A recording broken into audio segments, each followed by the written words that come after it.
Max wanted music.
C'est Joris Second qui va donner le coup d'envoi. On rappelle qu'avec cette défaite du Racing, le Stade Français, deuxième à la fin des matchs allés, a l'occasion de passer premier pour ce premier match des phases retour du top 14. Et le coup d'envoi donné, bien réceptionné, tout de suite rentrer dans la rencontre, être réaliste, c'est ce qu'a demandé Joël Abd à ses joueurs. Et c'est Charlie Cassan, titulaire à la mêlée aujourd'hui à la place de Rourou, qui va s'occuper de la sortie de camp. Et c'est fait très proprement, Julien.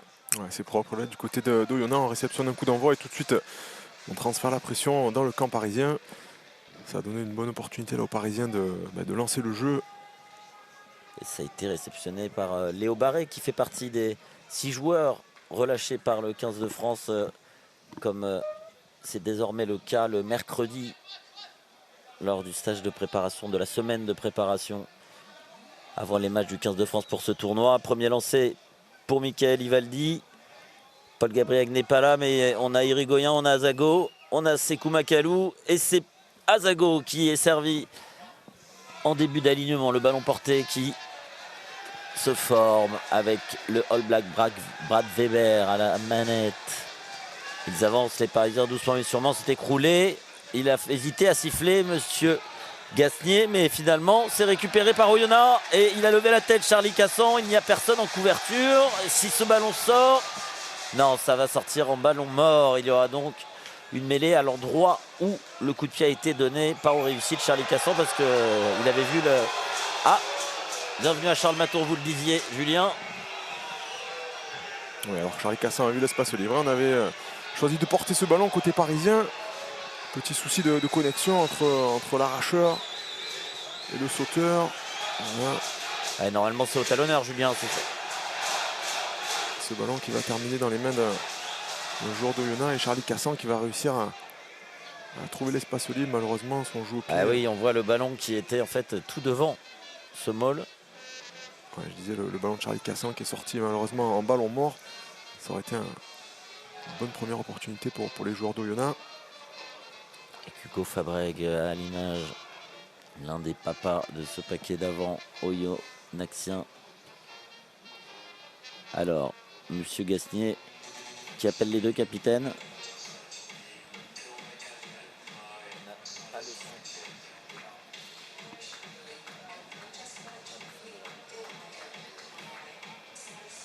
Alors, petit problème de micro pour Monsieur Gasnier, mais on peut deviner qu'il a dit au capitaine qu'il ne voulait plus voir ses échauffourées, sinon il s'est viré.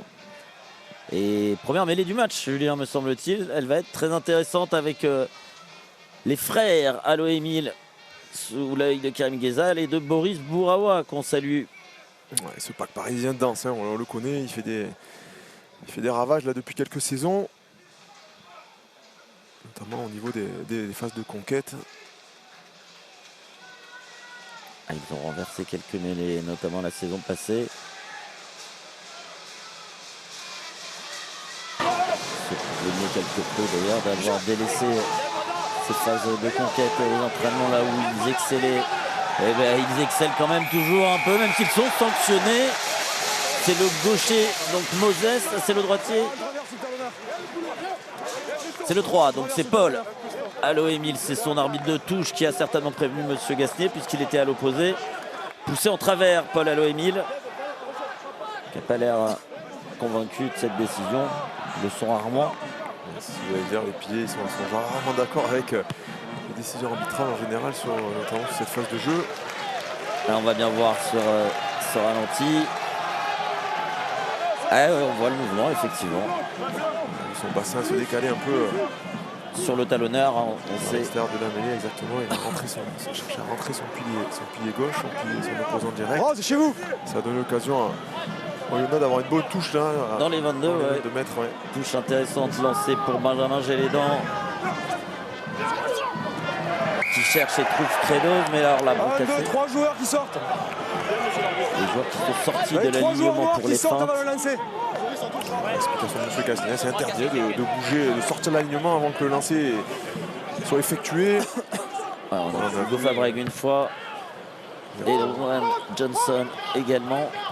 C'est venu pour anticiper, enclencher ce môle. Et quelle touche trouvée par Joël Second là. Même si c'était un bras cassé me semble-t-il. Donc la touche sera bien pour Oyonnax. Une touche de 80 mètres, Joris Second. Ouais. Il était dans ses 22.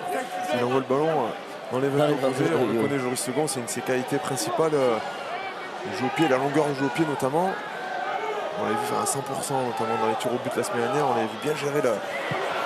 Et la nouvelle touche perdue là par Oyo, même si ils ont pu récupérer le ballon avec Lucas Mensa et Charlie Cassan qui installe ce ballon pour pouvoir prendre le jeu au pied à son compte. On a eu quelques problèmes la semaine dernière à Bayonne, côté Oyonnax, au niveau de la touche. Bon, mais c'est pour l'instant toujours aucun, parce qu'un bras cassé et un ballon lobé, même s'ils l'ont récupéré, mais là le ballon est en possession des Parisiens. Brad Weber qui s'apprête lui aussi. Il va y avoir un gros jeu tactique. Ouais, les Parisiens qui sont difficiles à manœuvrer à l'extérieur et qui utilisent beaucoup ce genre de phase de jeu.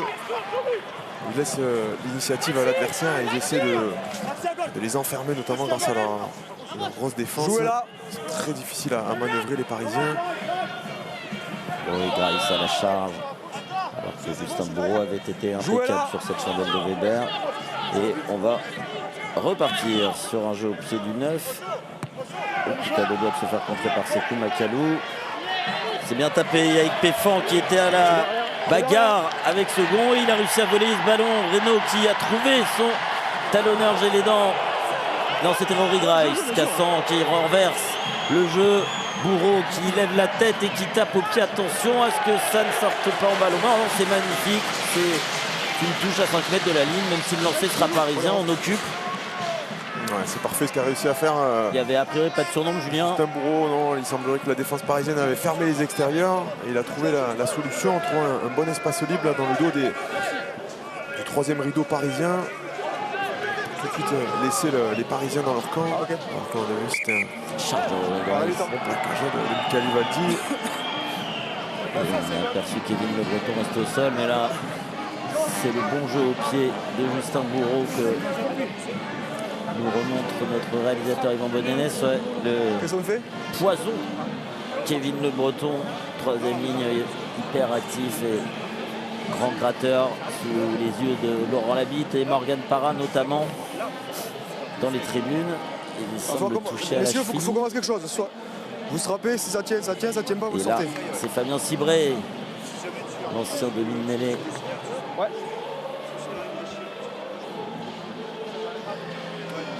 Alors c'est le mollet Ouais, je l'ai vu, que se fait je strapper l'ai vu. Kevin Le Breton. Mais M. Gasnier aimerait qu'on mette un peu plus de rythme dans la rencontre parce qu'effectivement, c'est pas lui qui lance, donc on aurait pu jouer cette touche. On ne devrait pas arrêter le jeu. C'est une grosse matin pour l'équipe de Yona. Kevin Le Breton, c'est le 4e meilleur plaqueur de ce championnat. On aperçoit les joueurs en groupe, l'infirmerie notamment, on a aperçu Alios, il y a également Cornat et Farrell qui sont blessés. Alignement raccourci côté parisien, peut-être pour aller chercher au-delà des 15 là où il faut. Noir chez vous. Annabelle Kufner. Si je vous redis, c'est que c'est chez vous encore. Encore. Il faut respecter le couloir côté Crédose.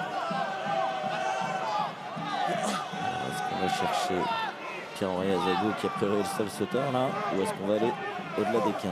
Ah non, c'est Sekou Makalou et le relayeur Mathieu Érigoyen qui est rentré dans l'alignement pour lifter Sekou Makalou. Et il l'a fait après que le ballon ait quitté les mains du lanceur étalonneur Michael Ivaldi, donc dans la règle.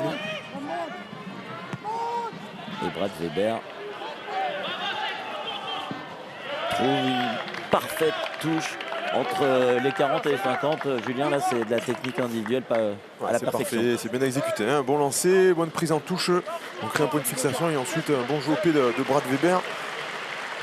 C'est tellement proche de la ligne. Ouais, c'est des phases de jeu que maîtrisent particulièrement bien les Parisiens. On s'est sorti le camp, on sait qu'ils basent leur jeu là-dessus. Grosse pression sur les jeux au pied. Il n'y a pas 18 sélections chez les All Blacks par hasard hein, quand même.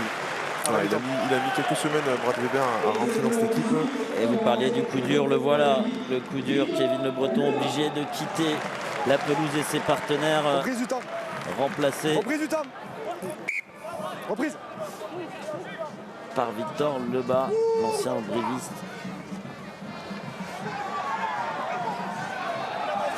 Tout de suite mis la contribution, parce que c'est lui qui a été trouvé sur en touche. Et à nouveau du jeu au pied de Charlie Cassan. Il y aura du monde encore à la retombée. Joris Second face à Yves Péfan.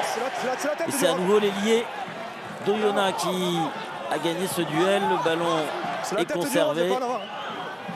Il y a eu tête de Joris Second, donc pas d'en avant. La percussion de Vaotoa, le pilier droit de Doyo. On va chercher un petit peu plus loin, mais toujours avec du jeu à une passe. Et c'est vague de Yomen. Attention là, peut-être ça a été décalé pour Mensah qui a retrouvé Péfan. Qui va peut-être perdre le ballon, mais le ballon sera rendu à Oulona puisque c'est un Parisien qui a sorti ce ballon. Peut-être prise de risque là de Daniel Péfan à essayer de faire vivre, ça part d'une bonne intention et on voit la déception. Et on avait réussi à trouver la solution côté. On a un changeant de sens à venir attaquer, le côté fermé. Là on va voir, c'est Miotti qui va réussir à mettre son centre Mensah dans l'intervalle. Il va jouer au contact et ensuite Péfan. 4 défenseurs quand même. Ouais, il va essayer de libérer son ballon. Malheureusement pour lui, il va pas réussir à le conserver, mais la touche est pour les joueurs d'Oyonnax. Ouais, c'est Pierre-Henri Azago qui a sorti ce ballon. C'est bien pris en début d'alignement et le porté qui s'organise autour de Benjamin Gélédan. Attention, ça part vers la ligne de touche. C'est pour ça que Charlie Cassan libère ce ballon, mais c'est récupéré par les Parisiens. Ça a été bien défendu de la part des avants parisiens. Ouais, la meilleure défense de ce top 14, le Stade français. Avec seulement 17,3 points encaissés par match. Bouge pas, Rose. Que ce soit sur la défense de ligne ou sur les ballons portés, ils excellent en défense. Et là, une sortie de camp encore sereine, même s'ils restent dans leur camp. Hein. Ils ont du mal à sortir de leurs 50 mètres. On les a vus, on les a avec ce bras cassé aller jouer une touche, aller jouer une fois pardon, dans le camp d'Oyonnax. C'est vrai que depuis le début de ce match, ils sont plutôt dans leurs 50 mètres, les joueurs parisiens.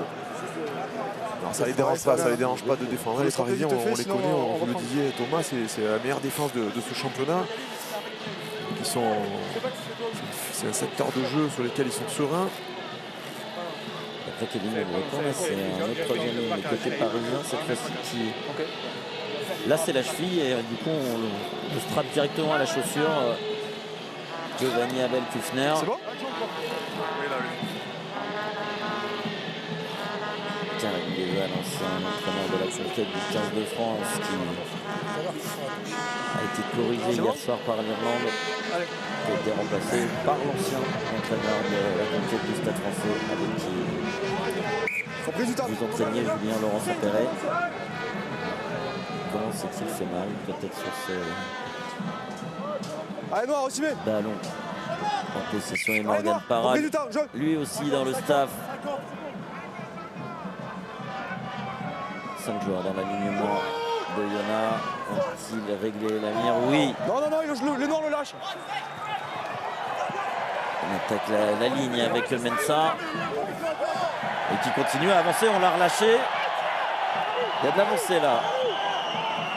Mais le ballon qui sort pas proprement pour Charlie Cassan, tout de suite sous pression. Et il conserve. Taxi annoncé alors. Taxi, ça semble être, on va tout droit.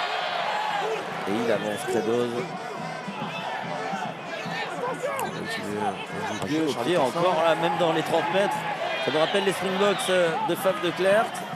Alors, il fait un marque, mais il a atterri quand même en touche. Ouais, ils ont peut-être décelé quelque chose, une particularité côté Stade Français. Sur les touches, c'est Joris Segouin qui change avec Lester Etienne au niveau de la défense. Et on retrouve Joris Segouin plutôt en position d'ailier, côté fermé.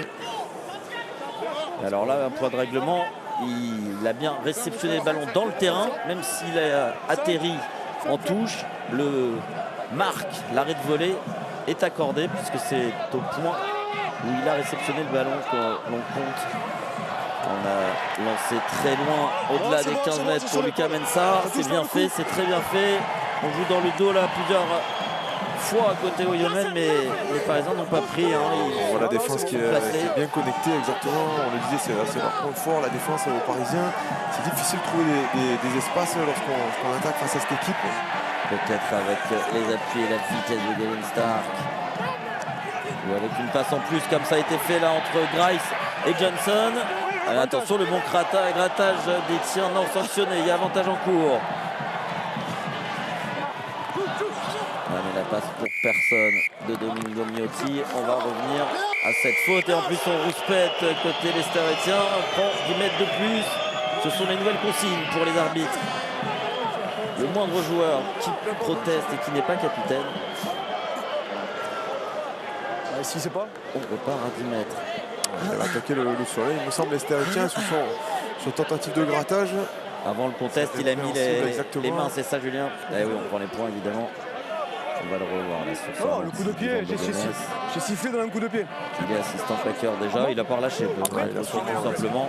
Pour ça, il a pas relâché il a les 4 appuis au sol. C'est le plaqueur qui lâche pas et après il a les mains au sol. Voilà. Il y avait tout. Julien, nous avions anticipé ce qu'a dit l'arbitre. Lester Etienne, c'est un secteur qu'il affectionnait. Le plaquage, le grattage, c'est une de ses qualités aussi premières. C'est un joueur qui adore défendre, mais là c'est vrai qu'il s'est mis à la faute, c'est dommage. Il va donner l'opportunité à Domingo Miotti d'ouvrir le score. Attention aux Parisiens et ces joueurs de Yona, c'est deux équipes qui sont assez indisciplinées dans ce championnat. En moyenne 12 pénalités par match côté Stade Français. Côté au Yémen, c'est 13. C'est pas beaucoup mieux, c'est 13 et surtout c'était au-delà de 15 la semaine dernière à Bayonne et ça leur a coûté le match, même si là ils doublent le score avec cette pénalité de Domingo Miotti. 3-0 en faveur de Yona dans un match fermé, Julien, on va pas se mentir. Fermé, ils sont plutôt bien rentrés dans leur match, les joueurs de Yona. Ils ont le ballon, ils ont la possession, ils ont le territoire. Et c'est tout logiquement qui concrétise leur légère domination depuis le début de ce match avec ces 3 premiers points. Cassan qui a préféré céder ce ballon à son numéro 8, Rory Grice, pour créer un point de fixation. Et devinez quoi, effectuer un jeu au pied, mais là c'est plus que logique quand même. Lorsqu'on a 10 mètres de sa ligne, celui lorsqu'il était à 20 mètres de la ligne du Stade Français était plus surprenant. Et ça reste dans le terrain avec la récupération de Léo Barré, bien pris par Mensah. Attention contre c'est conservé. Weber avec ses avants. Abel Kufner qui charge. Allez, peut-être la première offensive des Parisiens à plusieurs temps de jeu parce qu'on les a pas beaucoup vus ballon en main. Pas le moindre joueur d'Oyonnax. Regardez dans ce ruck, c'est la stratégie est claire. Côté Stade Français, on ne va pas prendre de risque. Voilà. Pourquoi pas. Peut-être au large, le Barré qui feinte la passe, qui projette à l'intérieur et qui trouve le soutien de Mathieu Irigoyen. Le Raffus sur Millet et il avance. Mathieu Irigoyen. Première séquence pour les Parisiens. Première séquence offensive. Attention à ne pas plonger. Barré avec Paul Allo-Émile. Lui aussi il avance. Attention, plaquage raté. Il y a plusieurs Parisiens qui avancent. Celui-là il est parfait de la part de Mensa. Très bas dans les chevilles de Julien Delbouis. Ils enchaînent les séquences là, les Parisiens. Elle va être importante la fin de cette action. Et elle se conclut par un en avant parisien. Ils ont bien tenu les Oyomènes. Ouais, ils étaient bien en place cette séquence, cette première séquence défensive, j'ai envie de dire de leur côté. C'est Jérémy Ward qui n'a pas réussi à contrôler ce ballon. Dans le contact, il a malheureusement lâché le ballon. Ouais, c'était bien défendu de la part des joueurs de Lyon. Alors que là, on va tuer Irigoyen. Le Parisien réalise un gros début de championnat, une grosse première partie de saison. C'est là que le capitaine parisien a fait un geste un petit peu risqué. C'est dommage, là Jérémy Ward était dans le contact. Conservé, ouais, exactement, il y a son partenaire qui était venu plus tôt, je pense, à son soutien. Il ne s'attendait pas à recevoir ce ballon. C'est dommage pour la première offensive côté parisien de relâcher ce ballon après 3 temps de jeu. On a vu les joueurs de Yona prendre la ligne vraiment et ne pas du tout aller dans les rucks. Ils ne vont pas au contest, ils laissent la possession aux Parisiens et se replacent en défense. Charlie Cassan qui regarde comment est placé le troisième rideau parisien. Encore une grosse pression de la mêlée parisienne, mais Grace pour Cassan. Bouge pas, merci. Qui tape loin dans l'axe. Léo Barré qui n'a pas pu récupérer ce ballon avant un rebond. Le petit par-dessus peut-être de l'arrière parisien. C'est beau jeu. C'est contré. Alors le ballon peut être joué, du coup il n'y a plus de hors-jeu, mais il y a eu un en avant. Léo Barré qui avait choisi de contre-attaquer avec ce petit jeu au pied. C'est quoi? Il avait semble-t-il vu un espace. Alors en avant de Tomireno, le capitaine de Yona. Et le choix pour les Parisiens entre en avant et touche. Et puis la mêlée, parce qu'on les voit quand même légèrement dominateurs dans ce domaine. Ouais, la première mêlée a été sanctionnée. On se rappelle que c'était Paul Allo-Émile qui s'est fait sanctionner. Sur cette mêlée, il a plutôt bien tenu l'échange. Et quand c'est contré, ça remet en jeu tous les joueurs, il n'y a plus de hors-jeu. C'est pour ça que Tomireno a pu tenter de jouer ce ballon, mais sans beaucoup de réussite. Et ça donne une mêlée introduction. Brad Weber qui va peut-être avec ses avants aller chercher une pénalité en conservant ce ballon dans les pieds de Giovanni Abel-Kustner. S'ils arrivent à mettre de l'avancée sur la seconde poussée, là ça tient bien côté Oyonnax, mais ils tentent l'effort, les Parisiens. Non, c'est libéré avec Marchand en premier attaquant, second qui va chercher loin Ward et Léo Barré. Pas de surnombre, le crochet intérieur de Léo Barré qui conserve. Weber qui colle au ballon. On a choisi de contrôler côté 3 quarts d'Oyonnax. C'est-à-dire qu'on attend l'attaque sans monter en pointe, Julien. On avait laissé l'attaque se développer en essayant de les enfermer dans le couloir opposé. Allez, Fenois. Allo-Émile qui feinte la passe. Il conserve les Parisiens, mais il n'avance pour le moment pas beaucoup. Léo Barré qui n'a pas de solution et qui est chassé. On est bien en place en défense. En défense contre Oyonnax, on ne se consomme pas, on le voit. 3 Parisiens au sol pour aucun joueur de Oyonnax. On arrive à plaquer bas. Et voilà, ils n'ont pas avancé les Parisiens. Ils ont un peu de réussite là sur ce jeu au pied de Fabreg, me semble-t-il, qui est revenu directement dans les bras de Léo Barré. Obligé de taper, pas de solution. Hein, c'est Joris Second. On n'a pas réussi à trouver de solution. Après 3-4 temps de jeu, Joris Second, je pense qu'il aurait souhaité mettre le ballon, laisser le ballon plutôt dans l'air de jeu. Il a raté un peu sa frappe, Joris Second. Et ça y est, les Parisiens sont rentrés dans le match. Ils investissent le camp du joueur de Lyon. Attention à être propre au niveau des libérations. C'était bien Léo Barré, excusez-moi. Et là, le jeu au pied, c'est Second. On avait tous les deux raison. Allez. Attention à son essai, il est important pour gérer les dents. C'est pas droit. Toujours ces problèmes en touche du côté d'Oyonnax. C'est vrai quand on joue au Stade Français, c'est un des meilleurs alignements de ce top 14, notamment en contre avec Macalou, Rigoyen, Azago. C'est des joueurs qui sont très réactifs et qui montent assez haut, qui arrivent Je pense pas que la touche pas droite soit conséquence du relayeur. à bien lire les blocs adverses. Essayer de chercher des solutions. On avait vu le ballon lancé au-delà des 15 mètres pour un 3 quarts sur la touche précédente. Là, cette fois, on n'a pas réussi à trouver son sauteur. En tout cas, le lancer n'était pas droit. Ça donne donc une mêlée intéressante là, pour les Parisiens. La touche toute la semaine parce que ça leur a fait des fois à Bayern, vous le disiez Julien. Et là, ouais, mais elle est très intéressante. Flexion. Regardez la position de Marchand qui est collé à sa ligne de touche, peut-être pour une diagonale au pied. Va-t-il faire un deuxième effort? Non. Abel Kufner avec Weber qui joue dans le dos. Second pour Léo Barré, 2 contre 2, le jeu au pied et la très bonne défense de Bourreux. Ils ne trouvent pas de solution là, les Parisiens. Ils tentent, mais... Ouais, c'est dommage, Léo Barré, on a cherché la solution un peu rapide avec ce jeu au pied. C'est vrai qu'il y avait un 2 contre 2. Maintenant, on aurait pu peut-être conserver. Ouais. Exactement, on aurait pu essayer de peut-être conserver. Donc dans les 22 adverses, essayer de mettre un peu de pression là sur ce 2 contre 2 et sur la défense des joueurs d'Oyonnax. L'impeccable sortie de camp de Charlie Cassan. Ouais, ils sont propres les joueurs d'Oyonnax depuis le début de ce match sur leur sortie de camp. On le voit, c'est Charlie Cassan qui prend tous les jeux au pied. C'est plutôt bien effectué, on arrive à allonger les vagues. Voilà, on le voit là, Léo Barré. Bien défendu aussi. Ouais, c'est bien défendu de la part de Stamboro. C'était pas un mauvais choix de Léo, hein, forcément, mais voilà, c'est vrai qu'on aurait peut-être pu essayer de conserver pour mettre la défense sous pression. Qui se décale, qui est pris à bord par l'arbitre de touche et qui trouve Ayago en début d'alignement. Attention, la faute de main de Brad Weber. Il a joué le ballon avant de l'avoir contrôlé, comme on dit.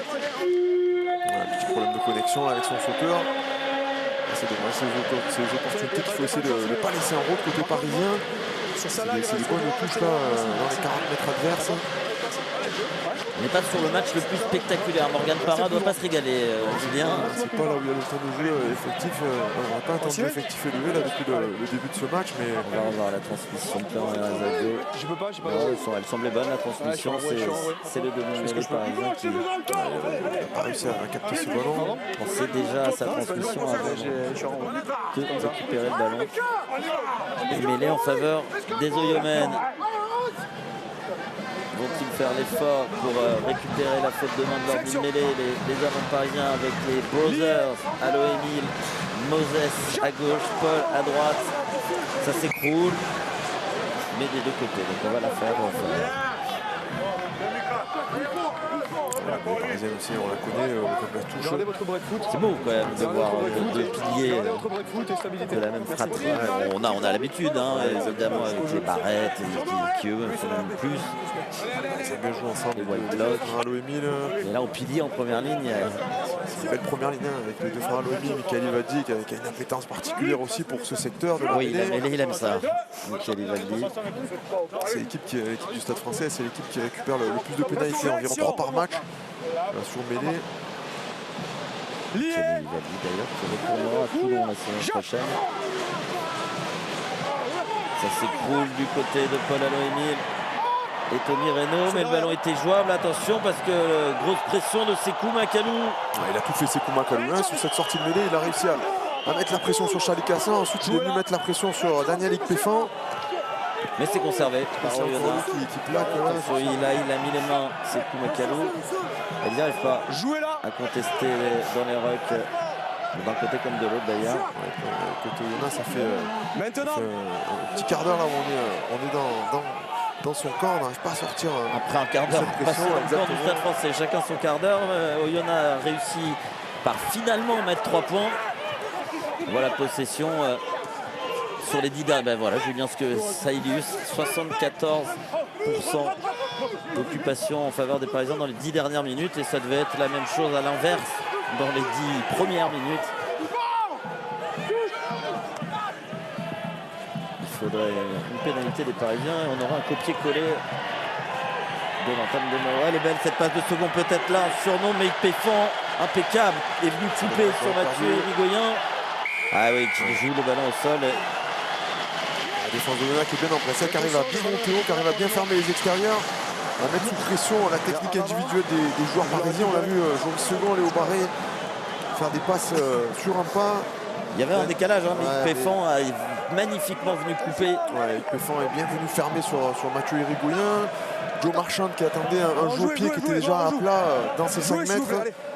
Mathieu Irigoyen n'a pas pu lui transmettre le ballon et ensuite heureusement il a perdu le ballon au sol, il a essayé de le récupérer dans le deuxième temps et il s'est fait pénaliser. Ouais, parce qu'on ne peut pas jouer lorsqu'on est au sol. Là, la passe de Joris Second était très bien faite pour Léo Barré. La passe sur un pas également de l'arrière, mais Mathieu Irigoyen, regardez là, il n'a pas le droit de jouer le ballon au sol. Péfan qui était bien connecté avec son 3% Théomier qui avait décidé de fermer, il a suivi le mouvement, il a mis sous pression Mathieu Irigoyen et enfin les joueurs de Oyonnax reviennent dans les 22 mètres parisiens. Allez, vous le demandiez, les voilà dans le camp opposé avec cette touche enfin captée et le ballon dans les bras de Benjamin Gélédan pour ce ballon porté qui avance. Petit à petit, il avance. Et avantage en cours, c'est surtout ça qui est important. Du coup, Cassan qui demande le ballon sur un avantage, on peut peut-être tenter quelque chose. Mensa a repliqué à l'intérieur. Oh, ça arrive lancé là du côté des avants avec Credos qui a failli se faire arracher le ballon mais qui conserve. Toujours avantage.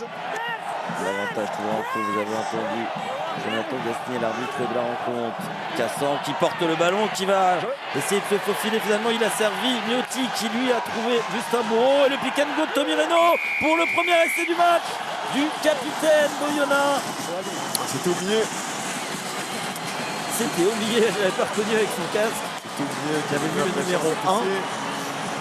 Théomier qui réalise lui une saison monstrueuse et ça doit le toucher, lui qui a été formé au Stade Français. Hein. Vous l'avez peut-être suivi.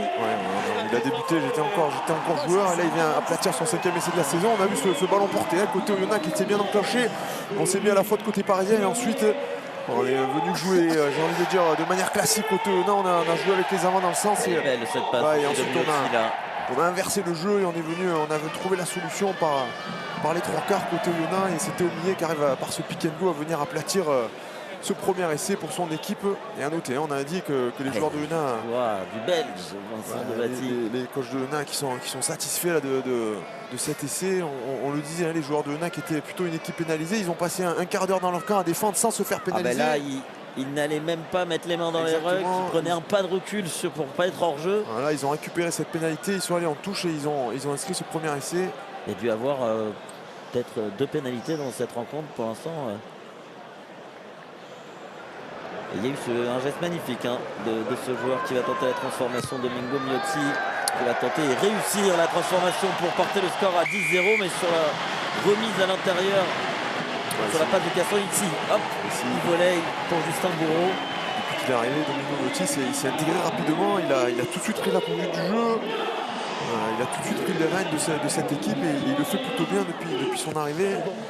Et attention côté parisien, on a passé 19 minutes dans le camp de Oyonnax sans avoir sans efficacité, j'ai envie de dire. On n'a pas réussi à briquer, on n'a pas réussi à marquer des points. Jouez là. Théomier qui avait déjà marqué au match aller à Jean-Blanc. Et donc c'est la 13e titularisation quand même. En 14 matchs, ça montre l'importance de ce joueur. Ça fait quelques saisons qu'il fait partie des joueurs, des leaders, des joueurs importants de cette équipe. Côté Oyonnax, d'ailleurs attire les gros clubs. Il jouera au Loup la saison prochaine. Sans moi. Si vous dites, vous êtes bien informé, Thomas. On travaille, Julien. Noir chez vous. Salomine qui va annoncé à Michele Ivaldi la combinaison en touche. On a le choix. Il est bien sorti de son camp côté Oyonnax. Très propre, on sent de la sérénité côté de l'équipe de Joel Abd, qui pourtant commence cette journée en position de barragiste. C'est le début des phases allées, mais là on ne se sort pas du côté de Rory Grice. Et voilà, la discipline. Il y a un placard ils ont le droit d'en faire une de temps en temps quand même. Parce que le Nord ne sort pas assez vite. Je me demande même si c'est pas leur première pénalité de la rencontre, parce qu'il y avait eu un bras cassé sur le mais ça c'était pas une faute. Sur l'autre côté. Exactement, mais c'est dommage là, de conseiller des pénalités comme ça. On n'était pas en danger, on avait plutôt bien plaqué. Il est à 40 mètres de sa ligne face au poteau. Ça va donner l'opportunité évidemment à Joris Second de... Ah, on le voit, il ne fait pas l'effort de sortir du tout. Le troisième ligne néo-zélandais, Rory Grice.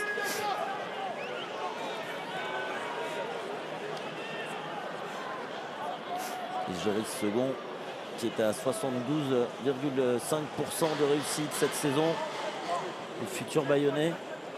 Ouais, c'est pas dans ses standards. C'est vrai qu'il nous a habitués à mieux. Maintenant, il prend aussi beaucoup de pénalités lointaines. Donc, c'est ce qui fait que le pourcentage aussi chute. Hein. Il était resté sur un 6 sur 6, il me semble, la semaine dernière face à Bordeaux. Et le sifflet qu'on ne saluera pas, c'est pas très beau. On le répétera jamais assez. La première opportunité de marquer des points côté parisien est concrétisée par Joris Second. Ils viennent à un essai de leurs adversaires. 10-3 en faveur de Oyonnax à domicile alors qu'on approche de la demi-heure de jeu. Bon, d'ailleurs on l'a dépassé, 30 minutes et 50 secondes avant ce renvoi de Miotti. Il faut soigner la sortie de camp après avoir marqué des points. Péfon qui était pas loin de relayer ce ballon. Il avait sauté très haut l'ailier d'Oyonnax. Il va certainement passer par un temps de jeu supplémentaire pour ouvrir l'angle à Brad Weber. Mais il est refoulé là, à l'Aïfonois. Ça fait 2 fois, on l'a vu tout à l'heure. La question pour le Rémy de manière assez efficace. Une fois de plus, on va sortir proprement de ce camp. De son camp côté parisien. Et c'est fait par Brad Weber. Les deux équipes la même stratégie. Hein, exactement, les deux équipes qui sont bien appliquées sur leur sortie de camp. Quand on marque des points, on arrive à tout de suite retransférer la pression sans se mettre à la faute. Pilier international, Vincent de Batti, coach de la mêlée de Oyonnax. Vincent de Batti dit le belge. Allez, Noir, on y va, s'il vous plaît, on accélère. Une nouvelle touche pour Gélédan. Cette fois-ci, c'est capté impeccablement par Fabreg et le ballon porté qui s'organise. Ils ont obtenu une pénalité sur le dernier. C'est bon. Restez liés. Avantage. Et voilà, nouvelle pénalité. Ils n'étaient pas au départ de l'action. Ils seront venus sur le côté.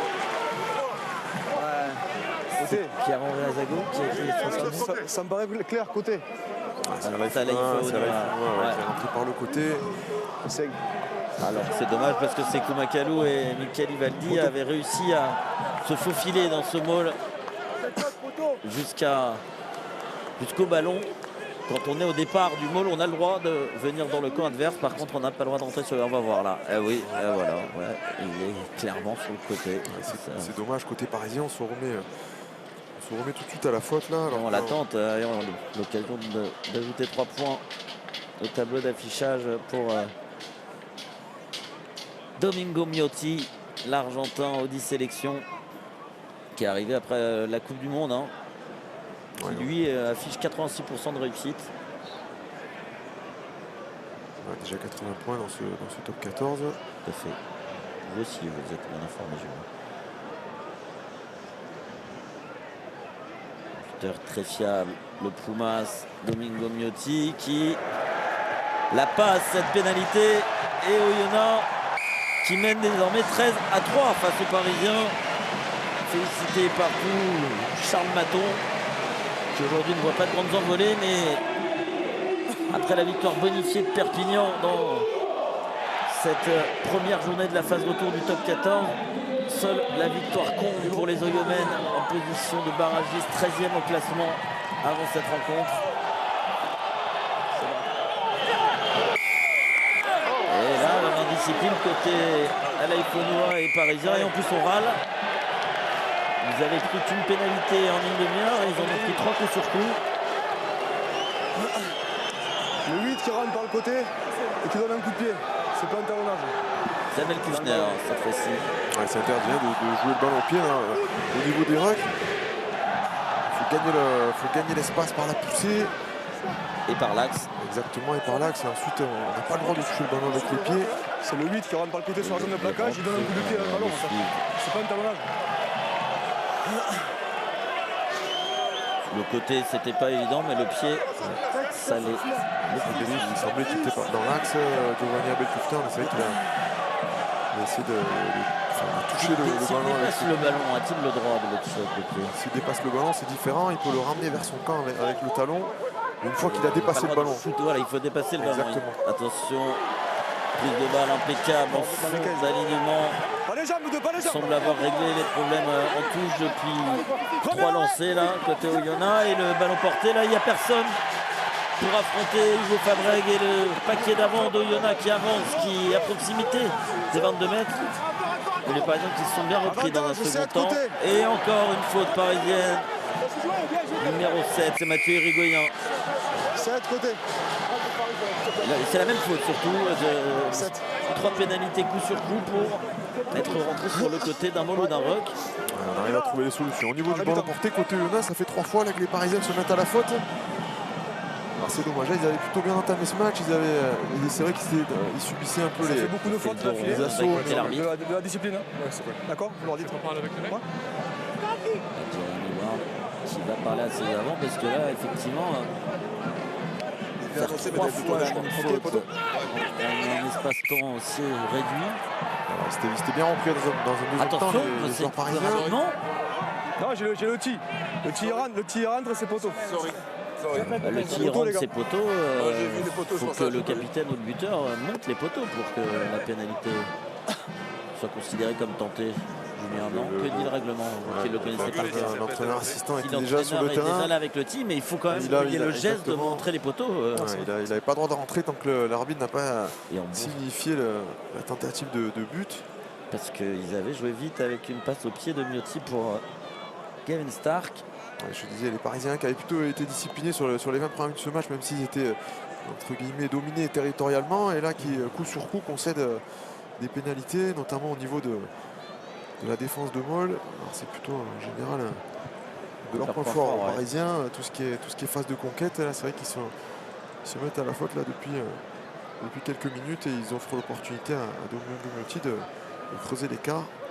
Ah oui, parce que ça commence à scorer avec cette nouvelle pénalité de Miotti et le score passe à 16-3 en faveur de Oyonnax. 13 points d'avance pour le promu qui ne veut pas voir Perpignan et ses autres concurrents pour le maintien prendre trop d'avance. On rappelle que Perpignan s'est imposé 26-5 juste avant cette rencontre sur leur pelouse d'Aimé Giral face à un Racing quelque peu amorphe.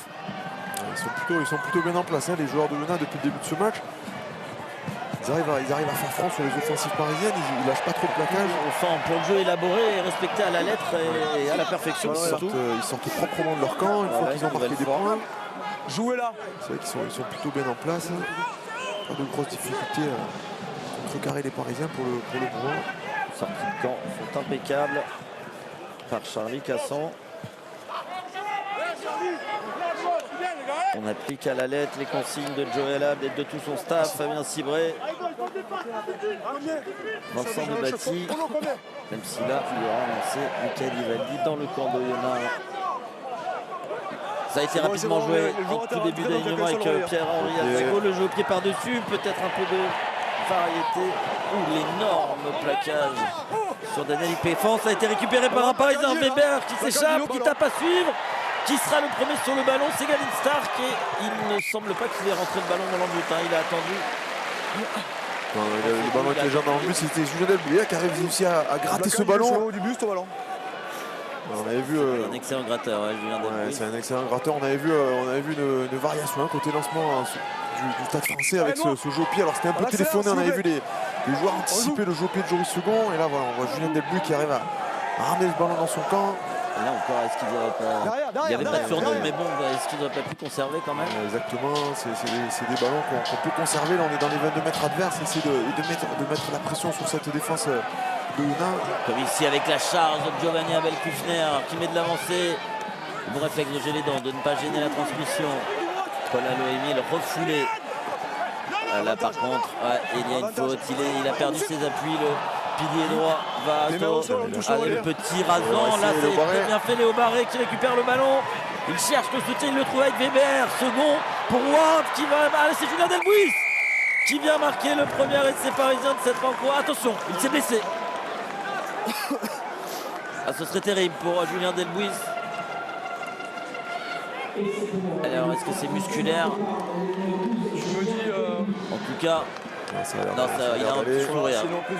Ça a l'air d'aller. Enfin, les Parisiens, j'ai envie de dire, ils concrétisent une de leurs occasions. On les avait vu beaucoup jouer au pied dans les 22 mètres adverses. Là, cette fois, ça a été bien communiqué de la part de Léo Barré. Ils l'ont beaucoup fait en bout de ligne et là, ils l'ont fait au centre du terrain. Et cette défense de Yona qui est bien en place, il faut essayer de trouver des solutions. Là, c'est parfaitement exécuté de la part de. Se proposer. Ouais, c'est parfaitement exécuté de la part de Joris Second pour. Il restait 2 joueurs même. Hein. Ouais, pour son compère Léo Barré qui avait pu lui communiquer l'espace libre. Et réussi à rester sur ses appuis pour chercher le soutien. Léo Barré. Il tient debout, Léo Barré, il fait jouer Brad Weber au soutien. Il était beau ce rasant. Et là, l'effort de Léo Barré de rester debout et Weber qui transmet immédiatement. Et il restait Macalou et Marchand, me semble-t-il. Décisif à cette action, Julien Delbouy qui avait réussi à gratter le ballon sur l'action précédente. On est parti sur un renvoi d'un but. Giovanni Abel Kufner qui arrive à prendre l'espace et ensuite c'est Joris Second et Léo Barré qui s'amuse avec ce petit jeu au pied. Vous voyez, Julien Delbouy s'est laissé. Et avec la transformation complètement en coin, le Stade Français qui revient.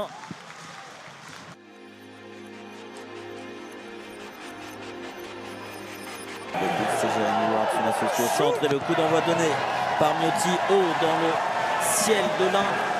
Et attention à cette réception de Sékou Macalou. La faute idiote. C'est dommage, Sékou Macalou, il n'avait pas de pression. Il avait le temps en plus, oui. Il n'avait pas de pression, là, il s'était pas reconcentré à 100% après cette mi-temps. Tout de suite, il va remettre son équipe sous pression, il se tourne pas en plus, Sékou Macalou. Ouais, c'est son déjà de l'école de rugby, il se retournait sur une réception. On avait vu activer Sékou Macalou en première mi-temps. Bien sûr. Voilà, il commet cette petite erreur, il va donner l'opportunité à l'équipe de Yona d'avoir cette bonne première mêlée dès le début de cette seconde période. On va voir si ses coéquipiers, les 7 autres du paquet d'avant, vont récupérer cette petite bévue de Sékou Macalou sur cette mêlée en mettant la pression sur la mêlée de Yona. L'effort des Parisiens, mais c'est impeccablement sorti très rapidement justement pour ne pas subir la pression. Et Yves Péfan qui avance entre 2 défenseurs. Il en a perdu sa chaussure, cassant la libération rapide pour Grice. Il pousse et avantage en cours. Cassant qui temporise pour appeler ses avants.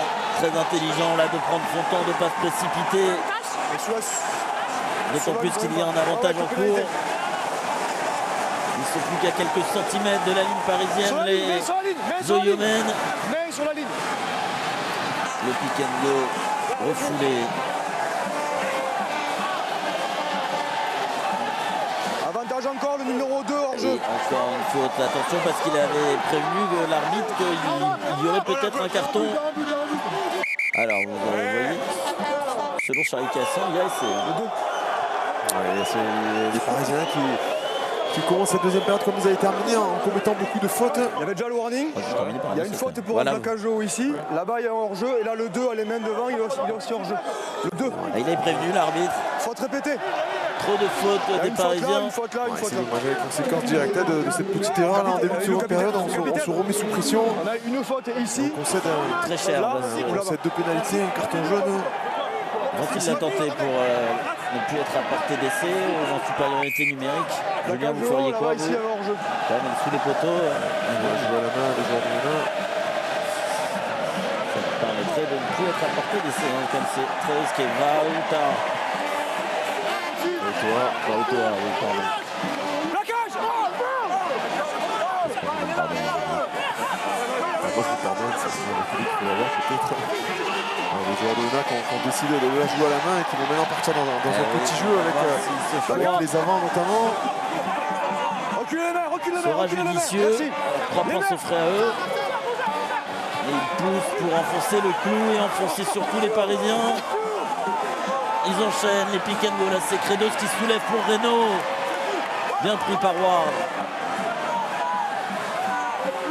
Pas lâché facilement la défense parisienne, on les connaît, les Parisiens en défense ils sont... Pierre-Henri Azago a mis les mains sur le ballon. C'est un ball.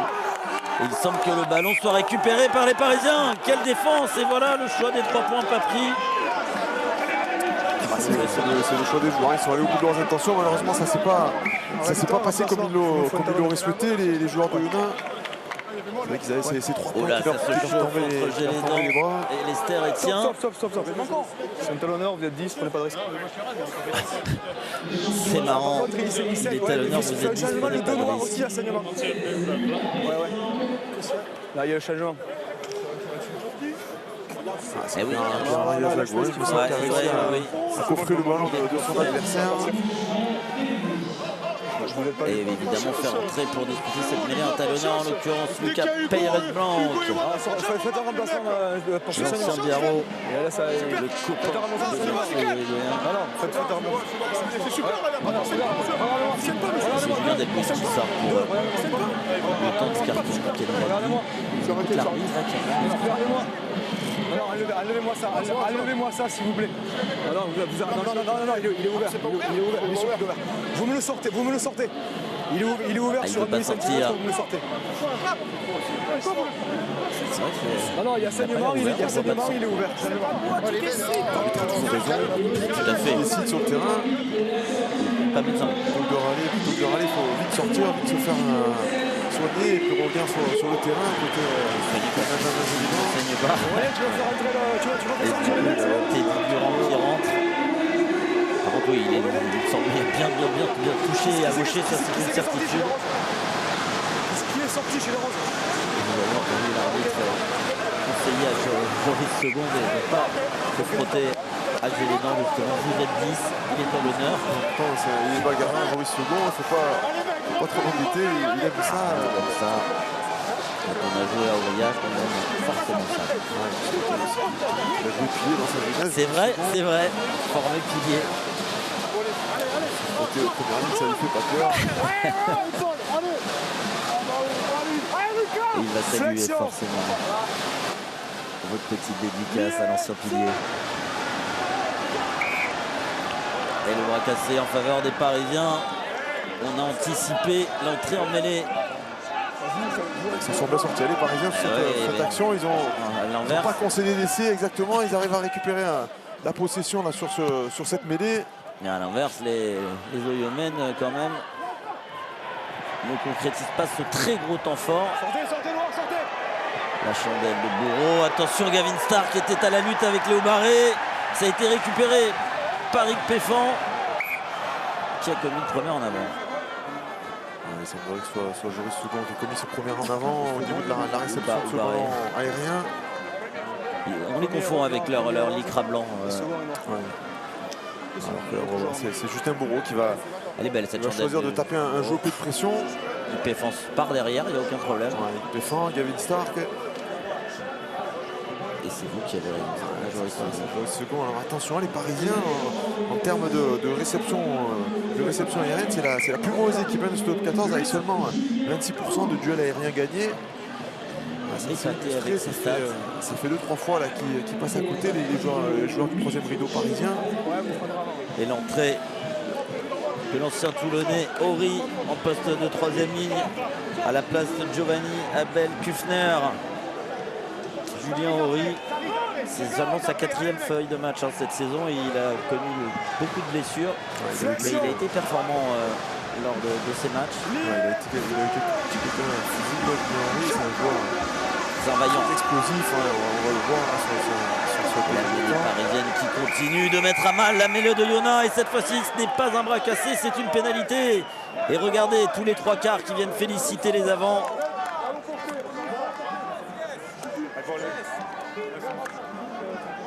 C'est bien, ils connaissaient un deuxième mi-temps, un début de deuxième mi-temps. Ils sont restés à 8 puisqu'ils ont fait sortir un 3 quarts et pas un sortir Joris Second, on les a vus, Julien Delbus.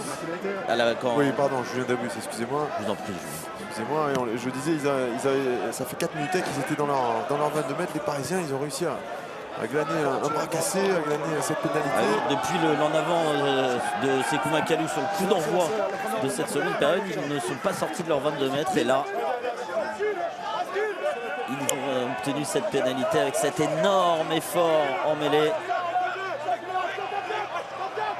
Le premier lancé de Lucas Peyres-Blanc dans les mains de Sékou Makalou, mais en retombant, il a fait tomber le ballon, gêné par un partenaire, semble-t-il, mais pas de faute. Attention, il est chassé, Joris Second, le premier ballon de Horry, bien pris par Credoz. Weber avec Peyres-Blanc refoulé par le talonneur remplaçant Durand. Partir sur un jeu au pied côté parisien. Certainement, puisque Brad Weber demande à Sékou Makalou de venir s'agiter. C'est ce que Sékou Makalou a fait. Elle est bien tapée, il y aura du monde en tout cas. Et Justin Bourreau impeccable, aucun Parisien n'est venu à la lutte, surprenant. Il a surtout bien été protégé par ses partenaires qui s'étaient bien repliés. Dans la règle. Exactement, dans la règle qui avait permis de venir capter ce ballon sans trop de pression. Il y a les trois Parisiens, il y en a pas un qui est allé au ballon. C'est grâce à la protection des partenaires. Oui, mais s'ils se mettent sur la route, ils auraient pu obtenir une pénalité. Et encore une fois, le très bon jeu au pied de Charlie Cassan, parce que là, il y aura Stark face à Etienne, mais Etienne, parfait. Et oui, le conteste.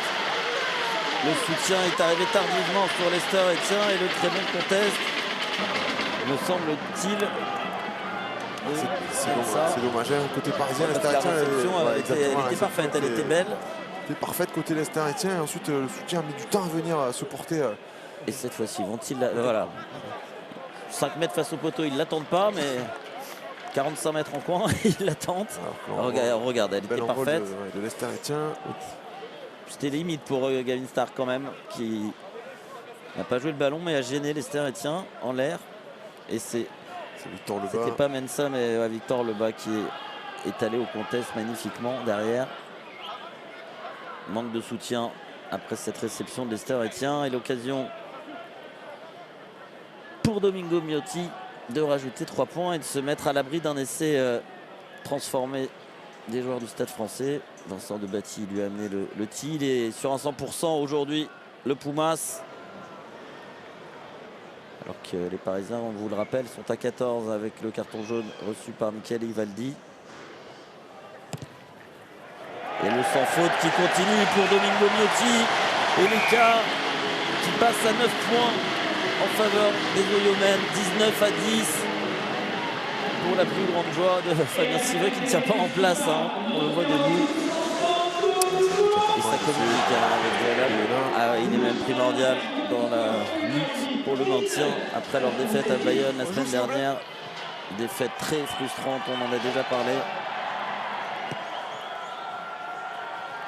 Renvoi très haut de Joris Second. Attention, on n'a pas bien analysé la trajectoire du ballon là, mais ça a été récupéré.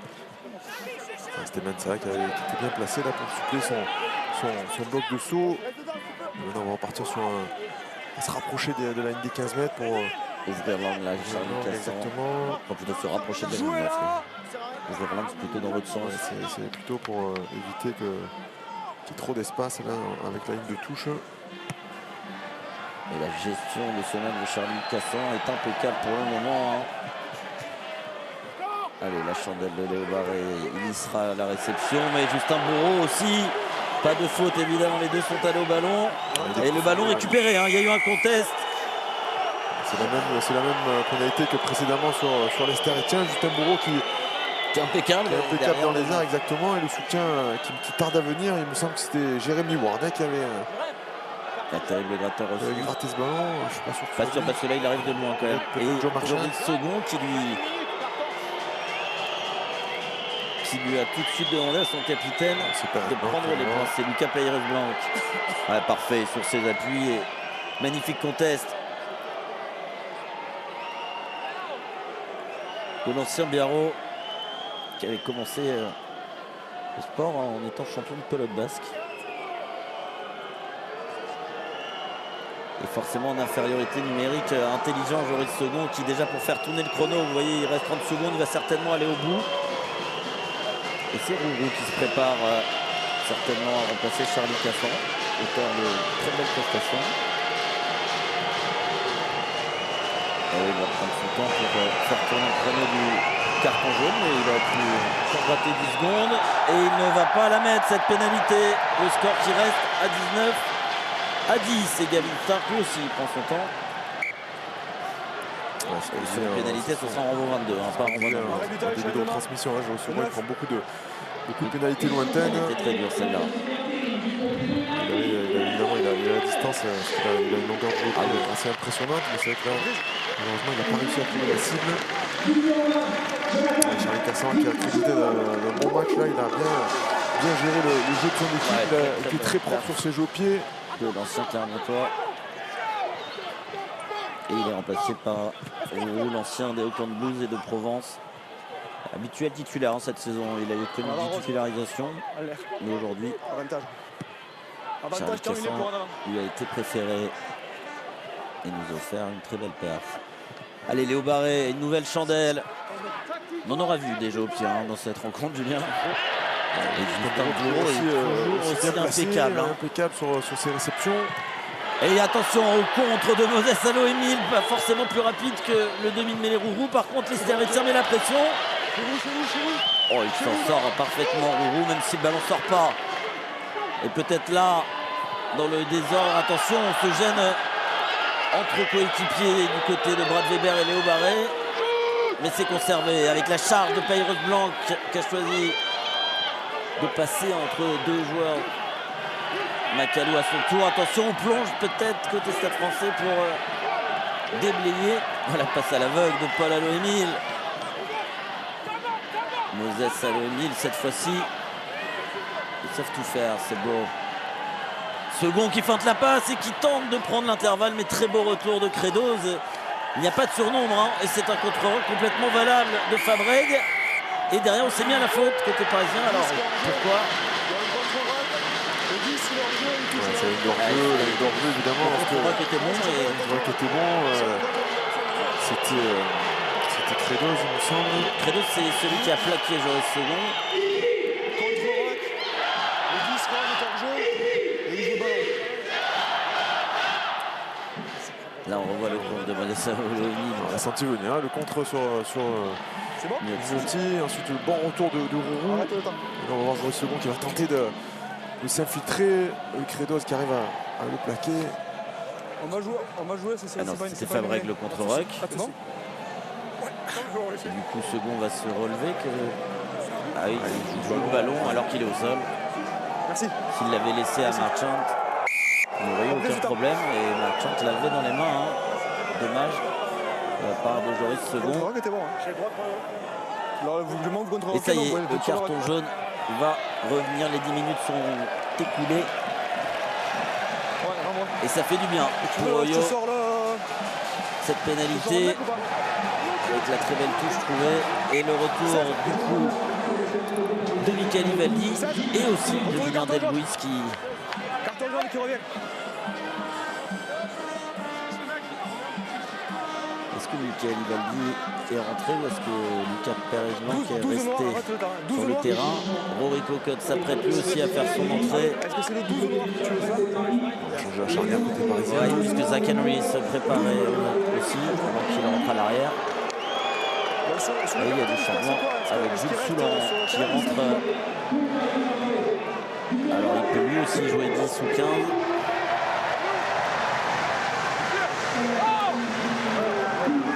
C'est Betancourt qui est rentré. Thierry va sortir pour toi, le truc, c'est le coup, ils La charnière du stade. Aurélien, je t'entends pas. Henri Cocotte, Zach Henry, qui vont-ils remplacer pour Henri Cocotte? Il n'y a pas trop de doute, c'est Brad Weber. Et oui, c'est bien Joris second. Donc c'est toute la charnière qu'on remplace. La charnière expérimentée à côté de Stade français, avec notamment. Tactique là. Ouais, tactique avec notamment Henri Cocotte, pardon, qui sont joués au pied. Zach Henry qui est. Le 16 direct. Surtout, il va manger le cerveau des joueurs adverses et de l'arbitre. Ils sont au niveau 15 ou pas? Le 16 reste. Qui c'est qui rentre? Le 16 reste, vous avez entendu. C'est Lucas Pérez Blanc qui reste. Michael Valdine ne vient pas, oui, on le voit. En position de relayeur, Lucas Pérez Blanc. Attends. Et Julien Delbus, lui, c'était juste pour laisser un talonneur faire son entrée qu'il était sorti 10 minutes. 3, 6, Cette confusion là. 7, 8, 9, 10, 11, 12, 13, 14, 15. Oui, c'est mieux. 15.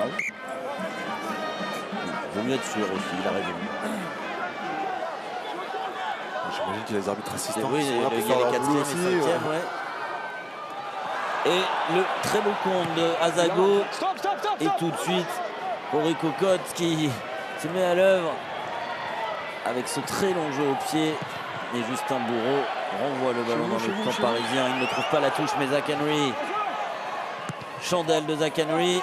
Léo Barré est parti derrière. Il sera à la réception. Le duel avec Justin Bourreau, toujours aussi impeccable. Et interpellé depuis le Ah début du ouais, match dans les airs. les ballons hauts. Le jeune joueur formé au poste du numéro 10 nous régale. Il n'a que 21 ans, rappelons-le. Jouez là. Et Rourou va nous faire du cassant, enfin du yo-yo. Aujourd'hui, on a compris que leur stratégie, c'était d'occuper, de presser et de profiter des erreurs adverses. Ouais, c'est pas seulement aujourd'hui, les joueurs de Luna, ils utilisent aussi beaucoup ces jeux pieds pour sortir de leur camp. Ils font attention à ne pas trop s'exposer dans leurs 50 mètres. C'est-à-dire qu'on les a vus envoyer énormément de jeux, mais sans que ce soit récompensé, avec des défaites au bout, notamment au tout début de saison. Donc ils sont venus aux fondamentaux. Et Henri Cocotte, lui aussi, va passer par du jeu au pied. Et devinez qui est en dessous. C'est Justin Bourreau. Et cette fois-ci, il relance. Il a éliminé deux premiers défenseurs. C'est précieux ce qu'il a réussi à faire là, Justin Bourreau, capter ce ballon, ensuite gagner exactement. La terrible charge sur Henri. C'est gratté vraiment de la part de Maurice Salomé. Eh oui, pénalité en faveur des Parisiens.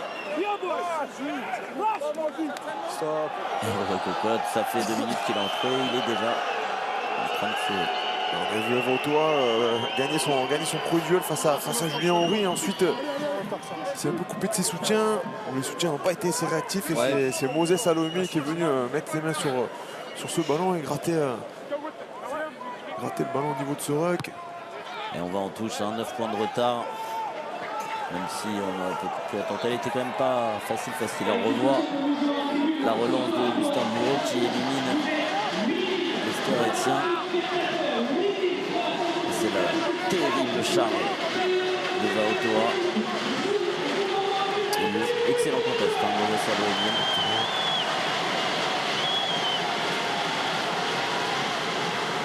C'est des Pirates blancs.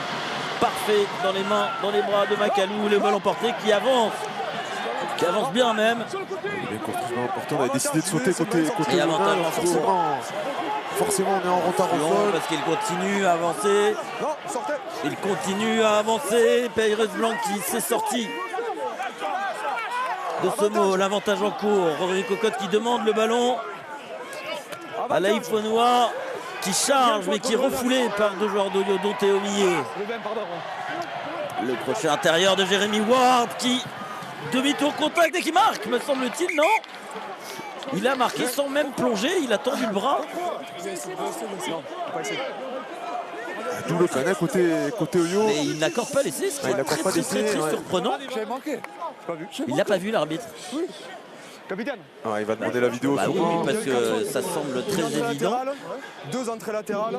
Votre 9 qui est hors jeu et qui tape sur le numéro du. Est-ce que tu as un ralenti, Hakim? Ouais, il va accorder Choix logique de sortir un carton jaune. Il l'avait fait pour les Parisiens, donc il est cohérent. On va écouter les arbitres. J'ai pas vu le ballon aplati. Si Jérémy Ward, il a aplati le 7e essai de sa saison. On tend dans le bras Moi, c'est pas essai, j'ai pas vu le ballon aplati. Regardez, demi-tour. Et voilà, l'essai est clair et net, pas l'ombre d'un doute. Donc a priori, tout est parti de ce. Monsieur Al-Bashir. Tout est parti de ce grattage de Moses Salomil qui offre une pénalité à Zach Henry. Et Kelmol qui a avancé d'une vingtaine de mètres. Ouais, on avait décidé côté Oyonnax d'essayer de défendre en l'air. Alors on le sait, quand on défend en l'air, c'est toujours compliqué ensuite d'être réactif au sol.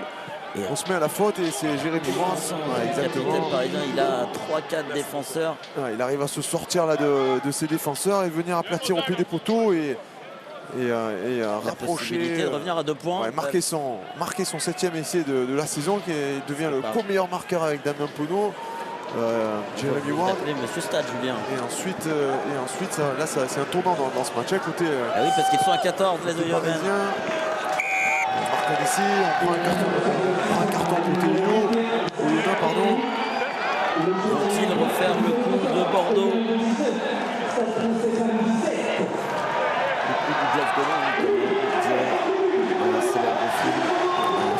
Sur la sortie de temps, la réception d'abord de ce ballon. Oui, c'est Kumakazo, après on ne le reprendra pas. Ils prennent leur temps parce qu'ils sont à 14, mais et qu'ils sont devant au score, rappelons-le quand même, les joueurs d'Oyonnax, mais ils n'ont plus que 2 points d'avance. Zach Henry qui s'est imposé à la réception pour dégager loin dans le camp d'Oyonnax, mais Justin Bourreau avait lu ce jeu au pied, vient déposer le ballon dans l'axe du terrain. Zach Henry dans ses 22 mètres, va-t-il choisir de sortir le ballon du terrain? Oui, c'est ce qu'il fait. Il va trouver une touche assez correcte, au-delà des 50 mètres. Il faut se réorganiser côté Oyonnax, on a perdu le début de mêlée. Comment vont-ils se réorganiser? Qui va peut-être être Miotti ou un ailier? Glenn Stark peut-être. On regarde par instant que Laurent Labitte à ses côtés aussi, qu'on a un moment clé de cette rencontre à l'heure de jeu en supériorité numérique. Peut-être le compte de Mathieu Irigoyen, non, c'est parfaitement capté. Mais ça a été récupéré, non. Là, il y a peut-être eu une faute. Par exemple, il y a eu ce tourne en avant d'un joueur d'Oyonnax dans un premier temps. Ce sera une mêlée introduction. Les Roses.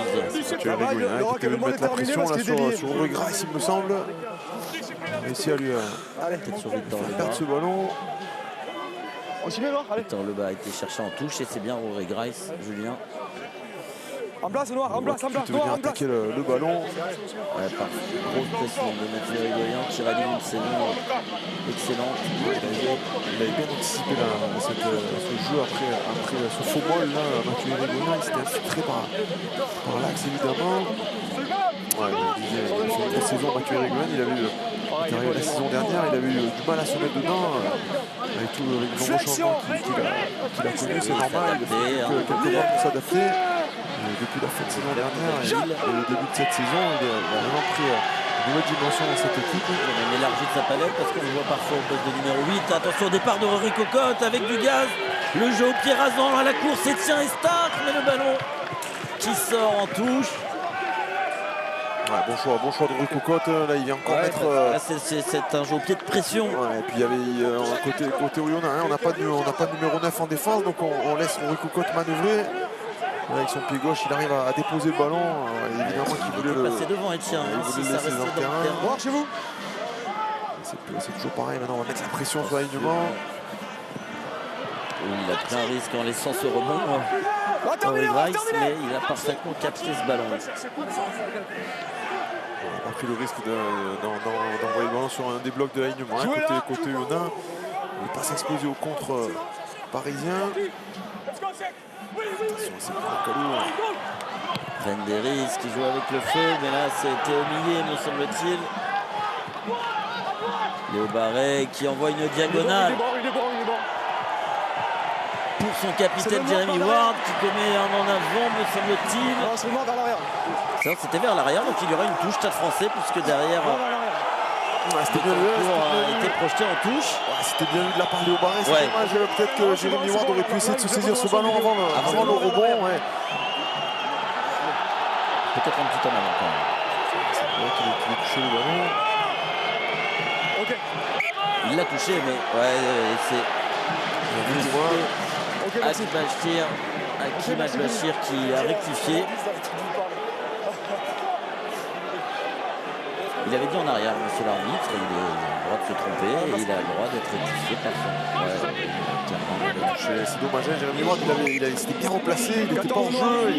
C'est qu'il aurait peut-être pu attaquer ce ballon de l'extérieur vers l'intérieur pour venir le capter avec de la vitesse. Avant le rebond, exactement. On préfère faire revenir un neuf pour gérer. Et Charlie Casson remplace un ailier, en l'occurrence Gavin Stark. C'est une utilité de la part de Joella, mais de son staff. Le spécialiste droit en première ligne et qui reste Gavin Stark, je pense pas qu'il est. Il reste sur blessure. Il pourra plus revenir, Gavin Stark. Mais parce qu'il reste sur le banc Jules Soulan, avant qu'il ait fait son entrée qu'on n'a pas vu. Non, c'est ça, ils ont fait un spécialiste de pause, donc pas sur blessure, il pourra plus rentrer. Gavin Stark, je pense. C'est un bâton définitif. C'est Jules Soulan qui reviendra sur le terrain une fois que le coup de sera terminé. Souvent, on aurait pas dû rentrer à la place de Gavin Stark. Il n'y avait pas de neuf, Oui, mais pas de neuf sur le terrain. Que les premières lignes, normalement. On a droit de changement. Je sais pas quoi. C'est un changement tactique. Je lui fais entièrement confiance, Julien, évidemment, vu qu'il avait été entraîneur. Ils sont sous pression, les joueurs de Oyonnax depuis quelques minutes. Les Parisiens, ils le sentent que c'est le moment d'appuyer, de faire déjouer cette équipe d'Oyonnax. Charlie Casson qui demande un nouveau temps de jeu à Tony Reynaud, son capitaine. Et ça va certainement passer par du jeu au pied. Jouez là. Toujours 2 points d'avance.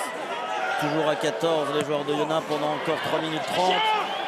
Et très beau jeu au pied de Charlie Casson. Henri Péfon qui était à 2 doigts de coffrer Mark Chance, qui s'en est très bien sorti et qui a remis de l'avancée. Attention, la charge de Julien Horry qui avance lui aussi, qui libère très bien. Cocotte repart dans le fermé, feinte la passe, mais Credos l'a plaqué. Irigoyen change de côté. Ils avancent les Parisiens sur cette phase de jeu. Hein. On a attaqué le sol avant le ballon. On va par le côté. Ils sont rentrés par le côté. Ouais, le contest, vous arrivez par le côté. Vous n'arrivez pas par l'axe. Non, celui du contest, il fait pas l'effort de jouer là, les joueurs. Et l'occasion pour les Parisiens de passer devant, hein, Julien, parce qu'elle est complètement dans les corners. On revoit il fait bonne décision, non? le très beau Ok, photo les gars. Travail de Joe Marchand. travail de Joe Marchand. Et puis derrière, Aubry, Irigoyen. Ouais, c'est limite. Hein. Il était sur le côté axial, quoi. Il semblait qu'il avait fait l'effort, hein, Victor Lebas, pour venir se. Mais avait-il attaqué le sol avant le ballon? Et oui, regardez, évidemment, il l'attend. Zach Henry. Ouais, j'ai vu, par contre, il y a un capitaine, si vous voulez passer des messages. Merci. Et pour la première fois de la rencontre, les Parisiens peuvent passer devant à un quart d'heure de la fin. Et peuvent même passer en tête du top 14, Julien.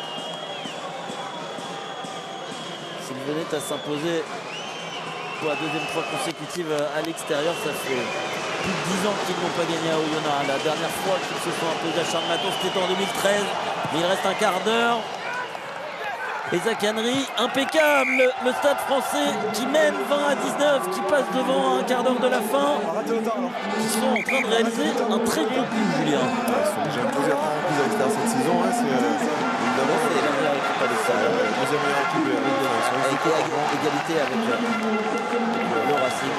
Exactement. C'est vrai qu'ils sont sortis de Bruce. Ah non, arrête du temps. Et 8. Pierre Boudelin avec Thomas Lombard. très difficiles à manœuvrer. Et ça va être long, regardez. Thomas Lombard, c'est la dernière minute. Alors, première ligne, Tony Reynaud remplacé par Antoine Abraham. C'est bien Boudelin qui a remplacé Julien Delbris. Fernand Castet aussi qui est rentré. À gauche, donc à la place de Moses à Emile. Et puis Gomez Codella à la passe de Paul. des deux côtés. Jouez là. On a fait du changement en première ligne. Je ne sais pas s'il va encore est sorti. En tout cas, Tommy Reno est sorti, le capitaine. Oh, il est contré, Rory Cocotte.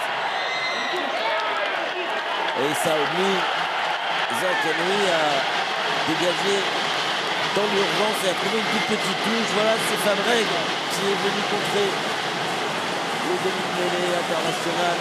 Ça fait plusieurs fois que Fabreg essaye de mettre la pression sur le demi-mêlée parisien.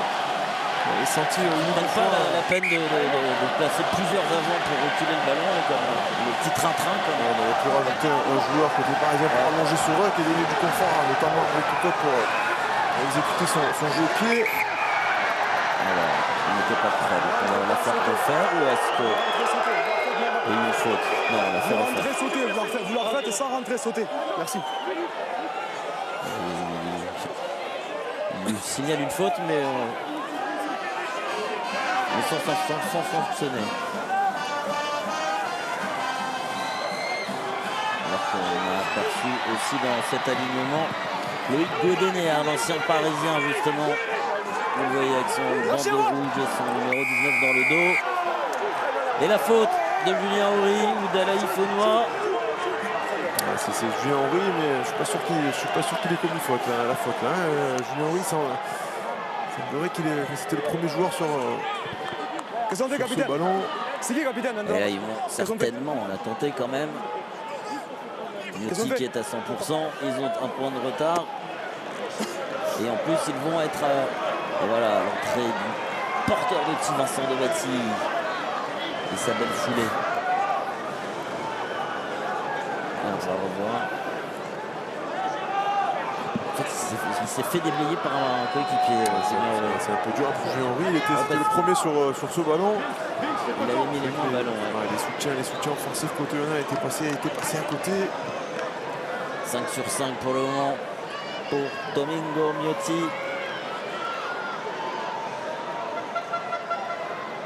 Qui a l'occasion de remettre cette équipe de Yona devant au tableau d'affichage. Eux qui seront de nouveau à 15 après cette pénalité.